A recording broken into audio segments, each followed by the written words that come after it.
दोस्तों, आजकल के समय में किसके ऊपर विश्वास किया जाए और किसके ऊपर अविश्वास किया जाए, इस बारे में कहना बहुत मुश्किल हो चला है। इंसान इतना घटिया और इतना नीच हो चुका है कि अब वो इंसानियत के नाम पर एक बहुत बड़ा कलंक बन चुका है और इंसानों का व्यवहार कुछ ऐसा हो चुका है कि जो जानवरों से भी बदतर हो चला है। इंसान अब जानवरों की तरह व्यवहार कर रहे हैं। आज का एक ऐसा ही ताज़ा मामला आपको सुनाने वाले हैं, जिसे सुनकर आपके भी रोंगटे खड़े हो जाएँगे। बात कर रहे हैं इसी उत्तर प्रदेश के एक शहर वाराणसी की। वाराणसी जो कि पीएम मोदी का संसदीय क्षेत्र भी है और वीवीआईपी कैटेगरी में आता है।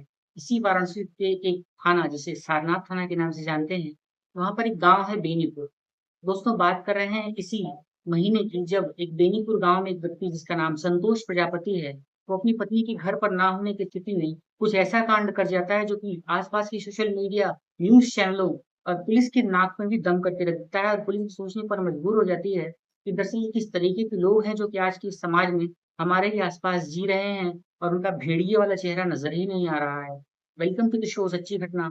दोस्तों, हुआ यूँ कि उत्तर प्रदेश का एक ज़िला है वाराणसी और इसी वाराणसी ज़िला के अंतर्गत एक थाना पड़ता है सारनाथ और इसी सारनाथ थाना के अंतर्गत एक छोटा-सा गाँव है बेनीपुर। इसी बेनीपुर गाँव में एक व्यक्ति अपने परिवार के साथ रहता था। उसके परिवार में उसकी पत्नी थी जिसका नाम रोशनी प्रजापति था और इस व्यक्ति का नाम था संतोष प्रजापति। 35 वर्षीय ये व्यक्ति दोपहर के समय में अपने घर में ही था और वो बाहर से होकर आता है, तो देखता है कि उसकी पत्नी घर पर नहीं थी। दरअसल ये व्यक्ति बाहर से शराब पी कर के आया था और इसे अपनी पत्नी के साथ शारीरिक संबंध बनाने की भूख लगती है, तलब लगती है।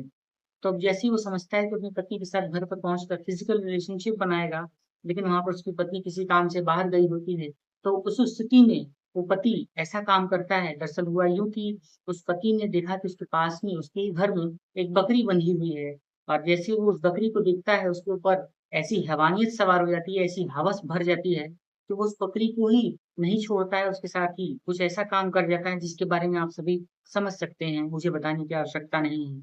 जब उस व्यक्ति की हालत खराब होनी शुरू हो जाती है, तो वहीं पर बैठा हुआ उसको देख रहा होता है, कुछ कहता नहीं है।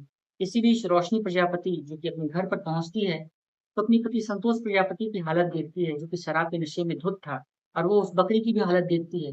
बकरी की बाबत पूछे जाने पर संतोष कुछ ऐसा बताता है, वो ये कहता है कि दरअसल तुम घर पर नहीं थी और मुझे फिज़िकल रिलेशनशिप बनाने की ज़रूरत आन पड़ी, तो इसलिए मैं इस बकरी के साथ ही फिज़िकल रिलेशनशिप बना ली।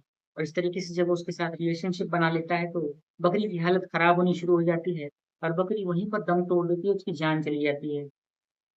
रोशनी को इस बारे में अपने पति के ऊपर इतना ज़्यादा गुस्सा आता है कि वो सारे काम को छोड़कर अपने पति के खिलाफ ही थाने में जाती है। थाने में जाकर सारनाथ थाने में सारनाथ के थानाध्यक्ष को रिपोर्ट देती है, वहाँ पर कार्रवाई की बात करती है।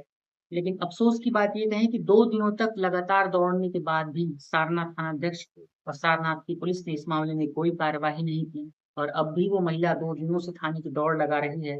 और फिलहाल इस मामले में जो कि ग्रामीण हैं, जो कि आस-पास बेनीपुर गाँव के रहने वाले लोग हैं, उन लोगों के मन में भी बहुत ज़्यादा गुस्सा है। वो लोग ये कह रहे हैं कि ऐसे लोग समाज के नाम पर एक बहुत बड़ा धब्बा हैं, एक ब्लैक स्पॉट हैं, जो कि समाज में किसी की भी इज़्ज़त को नहीं कुछ समझेंगे। और अगर आज इसने एक जानवर के साथ इस तरीके का गंदा व्यवहार किया है, तो कल कोई हमारे गाँव के आस-पड़ोस की बहन-बेटियों के साथ भी कुछ इस तरीके की ही हैवानियत को अंजाम दे सकता है।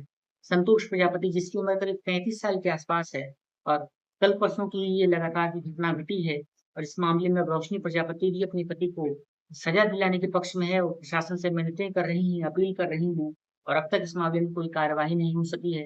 बेनीपुर गाँव के रहने वाले एक व्यक्ति ब्रजेश पटेल ने भी हमसे बातचीत में ये बताया कि संतोष प्रजापति, जिसकी उम्र 35 साल है, वो दोपहर में घर पर आया था और घर पर आकर इस तरीके से उसने एक हैवानियत को अंजाम दिया और इस तरीके से जब हैवानियत का पता जब ग्रामीणों को लगता है, तो उनके मन में भी संतोष के प्रति बहुत ज़्यादा गुस्सा है, एक आक्रोश है और वो लोग न्याय की माँग कर रहे हैं। वहीं अब इस मामले में आगे जो भी कार्यवाही होती है, तो उसके बारे में हम आप सभी के साथ ज़रूर अपडेट करेंगे, आप सभी को ज़रूर बताएँगे। तो दोस्तों, इस तरीके की पूरी सच्ची घटना को सुनाकर आपका दिल दुखाना या आपको परेशान करना नहीं है। दरअसल ये आज का ताज़ा मामला वाराणसी शहर से निकल कर सामने आया है। ये हमारे आस-पास की सभ्य समाज को किसी भी तरीके से स्वीकार्य नहीं है और इसकी हर तरफ से निंदा होनी चाहिए और दोषी को कठोर से कठोर सज़ा होनी चाहिए।